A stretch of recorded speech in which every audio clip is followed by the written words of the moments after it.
ভালো আছেন। আমি একটা দেশি মুরগি রেসিপি রান্না করব, তাতে সমস্ত রকম মশলা মাখিয়ে রাখবো, রেখে এতে 1.5 কিলো মাংস আছে। এতটা রান্না করব না, কিছুটা মশলা মাখিয়ে ফ্রিজে রেখে দেবো, পরে বিরিয়ানি করব, আর বাকিটা আমি কষা কষা করে মাংস তৈরি করব।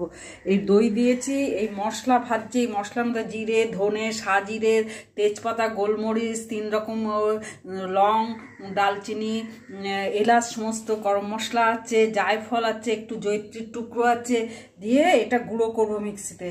তারপরে এই আদা রসুন বাটা গুঁড়ো করে এতে দেবো। আর এই বেরেস্তা করা আছে আমার ফ্রিজে 600-700 মতো পেঁয়াজের, এইটাও দিই। এই মাখাচ্ছে, রসুন আদা দিয়েছি, এই ভাজা মশলাটা দিয়েছি, হলুদ দিয়েছি, ধনে জিরে আর একটু দিয়েছি, এই বেরেস্তাটা দেবো, দিয়ে একসঙ্গে কষবো। তার আগে এই আলুগুলো ভাজবো, এই পালং শাকের ডাটাও দেবো আমি, পাতা আর মটর শাক ফ্রাই করছি, আলু ভাজা গুঁড়ো, কাজু বাটা দিয়ে, শুকনো লঙ্কার দিলাম, আর এই মশলাগুলো দেবো, ভাজা মশলা।